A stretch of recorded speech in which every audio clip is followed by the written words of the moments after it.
Happy Advent, guys, and welcome back to my channel. Today we're going to be covering the book Our Lady Came to Fatima by Ruth Fox Hume. And I got a couple disclaimers about the book and about the video in general. One, I do not speak Spanish or Portuguese. I'm going to butcher the names and locations, and have mercy on me for that. Two, this is not a history, in that it's not a textbook with 1,000 citations in it, though there are citations to primary sources, to books written by some of the fathers who witnessed the last miracles, to testimony from Lucia herself. That's in the back of the book, as if you're interested in that. And so the third gotcha is, with that in mind, this is a narrative telling of the story from the Catholic perspective who believes in the Fatima revelation. And so with that lens in mind, we can begin our journey. So if you don't know anything about Fatima, there's 3 children who claim to see apparitions of Our Lady at the Cove. They were Lucia Santos, and then her younger cousins Francisco and Jacinta. They were 10, 9, and 7, respectively. Young enough where the imagination runs a lot wild and you're seeking attention, and honestly, that's what everybody thought at first. In the first vision, on May 13th, 1917, the children were out in the field tending to the sheep, which Lucia got as a job the year before at 9 years old. And they saw flashes of lightning in the sky, and a cloud full of light came down and descended, and they saw a beautiful woman, not much older than 16 or 17 years old, they thought, standing on the branch of this tree. And she told them to pray the rosary every day for the peace of the world and the end of the war. She told them to make sacrifices for the suffering of sinners, and that they will suffer in the coming months, and to return every month on the 13th day. And they all gladly assented, but they promised to keep it to themselves. Like, this was their secret. And if you know anything about 7-year-old children, when they get excited, there's no such thing as secrets. It's, hey, this happened. And that's exactly what Jacinta did at dinner that night. When she went home, she told her parents, her siblings about it, and they became the talk of the town. By morning, it reached back to Lucia's family, and her mom's like, is this true, or is it like the rambling of children's? And Lucia's like, it is true, Our Lady did visit us. And this is where the suffering starts happening, as Lucia's entire life is turned upside down. Her mom, what we would call more abusive, starts spanking her, like, you need to confess, you're lying, you're doing this for this or that. A few weeks in, she still refuses to confess, she still refuses to admit that it's a lie, so her mom goes to the local priest, and the priest is like, stop hitting your child, she's obviously an attention seeker. And there's the feast of a really famous saint that I'm totally forgetting the name. But no kid in all of Fatima is going to miss that feast day. There's the festival, there's the dancing with it. And your daughter is especially amazed and admires that saint. And so her mom puts it out of mind and encourages going to the festival. And Lucia's got her dress on, and she goes out the door, she does mass in the morning, and her parents think, she's off to the festival, it's just the machinations of children, and we can put this behind us. Lucia, however, convinced her 3 friends and them to come with her to the Cova de Ira, which we're just going to call the Cova going forward, and to witness it. And they see, after praying the rosary, the flashes of lightning, They see the cloud descend. And from this, I'm going to get my mysteries mixed up because I'm not going off a script. But from this, rumor starts spreading. We get the Fatima prayer from this, the "O my Jesus, forgive us our sins, save us from the fires of hell, and lead all souls into heaven." We get the idea of the consecration to Russia from these revelations, though that was one of the three secrets. But as rumors spread, the word kept growing and growing. Eventually, Francisco and Jacinta's father, T. Martos, would end up appearing at these visitations, rosary in hand, as a believer. And the mayor would get involved. Now, for those of you who don't know, in 1910, 7 years prior to these events, Portugal had a violent, bloody revolution to overthrow the old government. And the new government was 100% anti-Catholic, and their goal was to suppress the Catholic faith within 2 generations. And prior to this, the Catholics in the year or two prior started a rosary crusade, where every day they would publicly meet and pray the rosary. And so the government started taking this as priest propaganda, saying that, the priests are just putting this on to try to revive the faith, to get people to come in. Don't they know the evils of religion, and it's the old world? And so the mayor summons the family and the children. Lucia and her father go, and T. Martos refuses to bring his 2 children. They're too young, they don't know how to ride donkeys, and they can't make it the journey to Lisbon.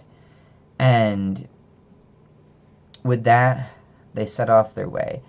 And the mayor scolds the father, like, "How can you let your daughter do this?" And he's like, "It's women's talk. That's all it is. It's just women's talk. I don't care about it. I wish it would go away." But T. Martos had the last word, affirming that he believed that it was a visitation of Our Lady, and they were going nowhere about it. So the next time a mystery comes up, the mayor drives down and is going to pick them up and pick the fathers up. And they're like, "I'm going to go see it." That's the narrative he gives off. And then they stop at the Reverend's house. And this is after the Reverend spoke with her, because there was a whole incident where he tried to convince Lucia that it was the devil in between the first and the second, the second and the third setting, excuse me. So this is a little bit further down the line. And hoping that the Reverend would talk some sense into her, but he grew impatient. And the children's fathers were outside the car talking, and so they get back in and start zooming down the road, leaving the fathers behind. Maybe it was a carriage, excuse me. Either way, just leave the fathers in the dust. And they're like, "That was rude. They could have waited for us." And so they start walking to the cove, thinking that's where they're going to be. And then someone, when they got there, screamed out, "Your children had been kidnapped." Now, people take issue with using kidnapping here. They would say, well, the mayor only illegally detained them. The mayor only brought them in for questioning. It's like the mayor had no lawful authority to take those children, to throw the children in the cell with the common criminals, and then to tell the children they were going to be boiled alive. If I did that to 2 children, you would call me a kidnapper. And so that's what I'm going with. And so the mayor throws them in the jail cell. And the assistant's like, "Well, the only thing left to do with you is to get the kettle boiling and throw you in a boiling pot of oil." Now you might laugh and say, that wasn't really going to happen. And you'd be right. But we're talking about 1917. People didn't have YouTube and Facebook and phones. And these are uneducated children. Francisco is the only one with a little bit of education, and barely that at all. And so these children truly thought they were going to die. And they prayed the rosary in the jail cell. And the other criminals, tried to convince them, just tell them the secret that the mayor wants to know so you can go home. And they're like, nope, Our Lady told us not to. And then another one's just lie about it. Tell them something, anything. And Jacinta's like, but that would be to tell a lie, and we do not tell lies. And they're like, what's wrong with you three? Eventually, the mayor's assistant comes back and takes the three children out and brings them into the room with the mayor. And the mayor's like, you gotta tell me the secret of Fatima. And thinking that it's, set up by their parents, set up by the priest, someone who's running a counter-election, trying to make them look bad. That's what the mayor thinks the secret is. And, Jacinta, taken from the room. Nope. Told her she's being thrown into a pot of oil. Come back. Francisco, Lucia, you better speak because one of you is next. They both refuse to speak. And so they take Francisco from the room, telling him, we got the pot of oil ready. This is your last chance. Still refuses. The assistant comes back and starts telling Lucia about all the ways that how Francisco died, and she's like, enough. If you're gonna kill me, kill me. And so they eventually take Lucia out, and they're all in the waiting room, because a mayor doesn't have the authority of the death penalty. But to unbeknownst children, they truly, from their perspective, felt like they were gonna die. And regardless whether or not you accept that premise, what the mayor did, if I did it, would be kidnapping. And he had no lawful authority to do that. But that did not stop the visions. It did not stop the people from showing up at Fatima. As the narrative progresses, you have 3,000 people, 30,000 people, and then O Secular in Lisbon, one of the major newspapers in the country, he estimated in the last mystery there was about 30 to 70,000 people. The field packed. Just awestruck. And in the O Secular, the newspaper man was an ex-seminarian, 100% anti-Catholicism, and spent the months leading up to the last mystery in October trying to denigrate it. And it's from him that we get photographs and eyewitness testimony of the account, in which the Portuguese government had to backtrack, saying, oh, he was always one of them, even though he spent months trying to denigrate them. But as this goes on, as I foreshadowed a little bit, Lucia asks for a miracle, so that all might know that she is the Blessed Virgin Mary, and that she was sent by God. And Our Lady says, October, I will show a sign for all the world to know. And she kept reaffirming that as the months progressed. Then we jump forward to October. In October, her mom still is a doubter. Lots have happened in this time. But her mom said to Lucia, if there's no miracle today, you are going to die. And if you are going to die, I am going to die with you. And so Lucia followed her daughter out into the field. And her father followed. And as I alluded previously, T. Martos was also a believer. He was one of the first of the parents to believe the visions of Our Lady. And so Francisco and Jacinta, they were all present in the field with their parents and siblings.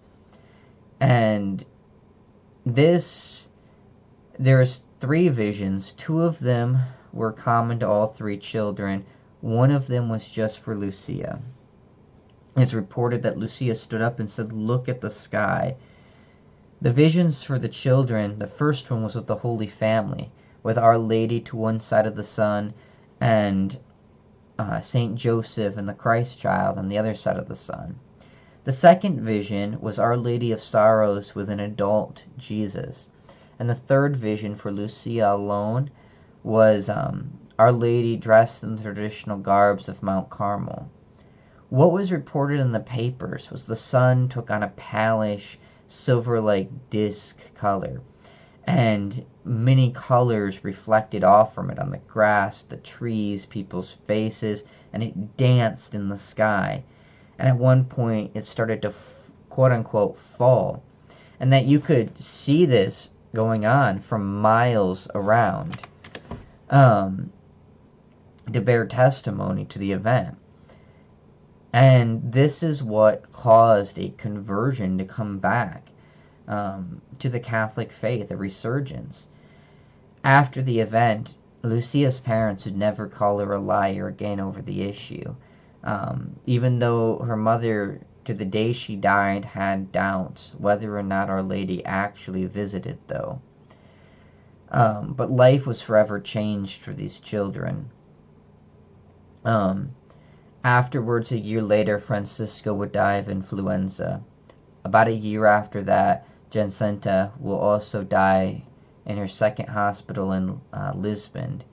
Francisco would be given communion and found dead that day after a struggle for almost a year, fighting quote unquote for his life.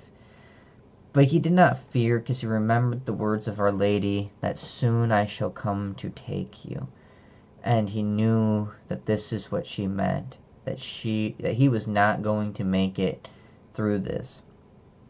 Jacinta, the night before Francisco was taken, they had a vision of Our Lady coming and telling her that if she is willing, she can suffer once more for the salvation and conversion of sinners.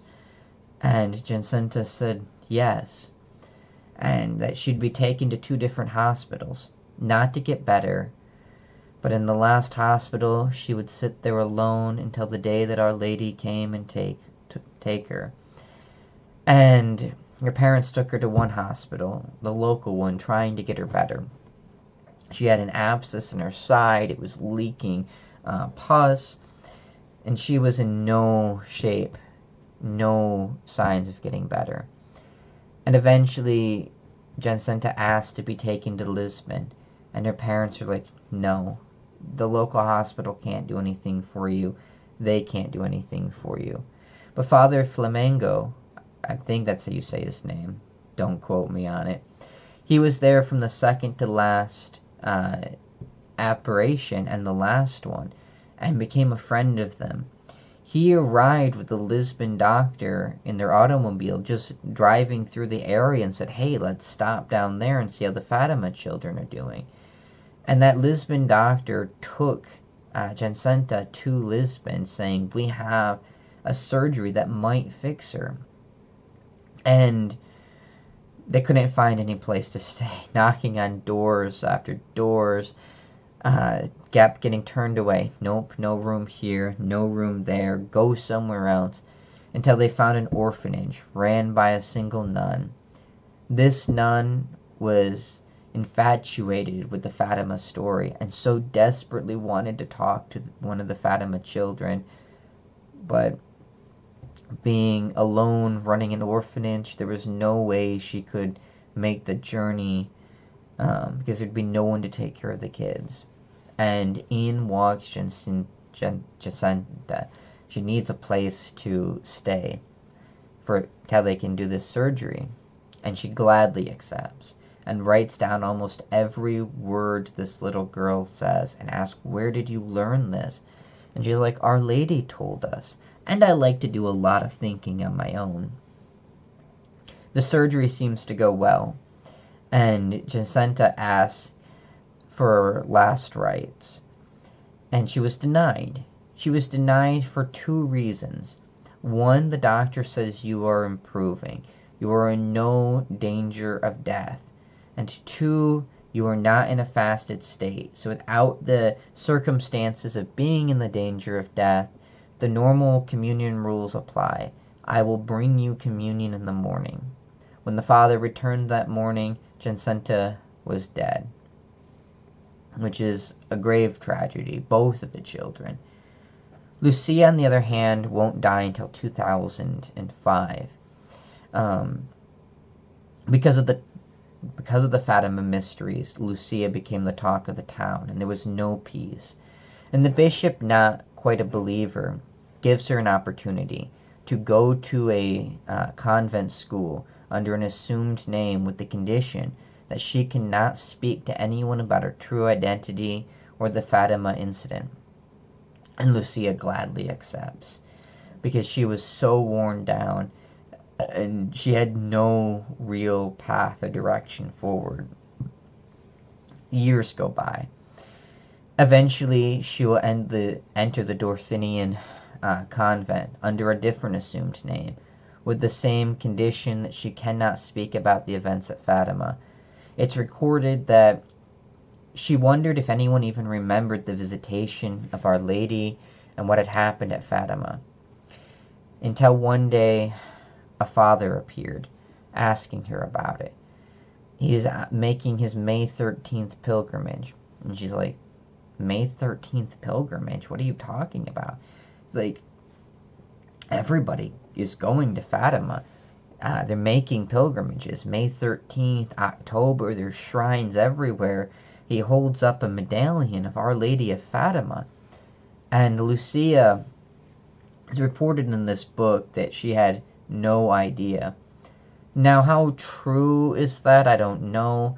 It is clear that the church, both at the convent school and the nunnery, were intentionally trying to isolate her from the event, but I can't believe she didn't hear anything about it.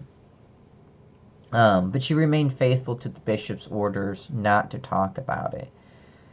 Eventually, the Fatima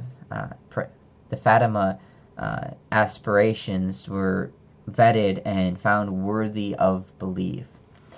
In 1929, Our Lady would appear to her again and tell her that unless Russia is consecrated to the Immaculate Heart of Mary, Russia will spread her errors throughout the world, and that there would be another war, and you will know the sign when an unknown light fills the sky. And she tries telling people about it. Her local bishop, the Jesuits.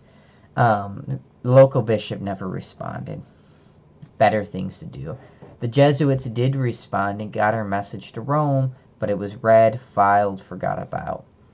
And later, as World War II starts to ramp up, then they remembered. As we go on, eventually Lucy would enter the Sisters of Mount Carmel, where she would spend the rest of her life.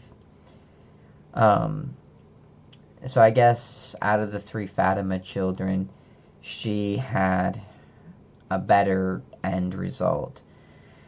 And in accordance with the wishes of Our Lady, a chapel was built on the grounds of the mysteries of Fatima. Now there's controversy around the third mystery, which wasn't revealed till 2000. Some people think it is the mystery, but it's not the full mystery, or that the interpretation is wrong. There's a lot of controversy about that, and so that's possibly a future video. But I will read what was released in 2000 by Pope John Paul II. An angel appeared that said, "Penance, penance, penance." Then the children saw a man in white, whom they recognized to be a pope. Many bishops, priests, and religious men and women joined this pope. These people struggled to climb a mountain, at the top of which stood a cross. The pope appeared to be in much pain and sorrow for the souls of the dead people he saw on his journey to the cross. When the church leaders, in the company of the other people too, reached the top of the mountain, they were attacked by soldiers with arrows and bullets, and they were killed. The vision ended with 2 angels at the foot of the cross, who sprinkled the souls of the dead with the blood of the martyrs.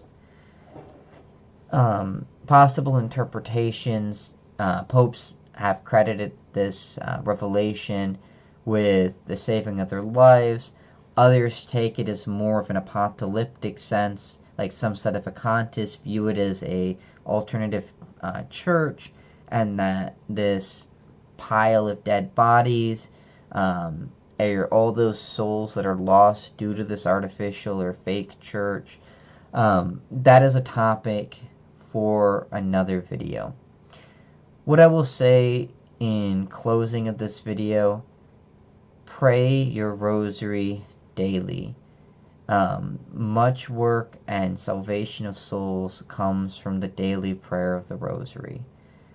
With that, I hope you guys have a happy Advent and have a good day.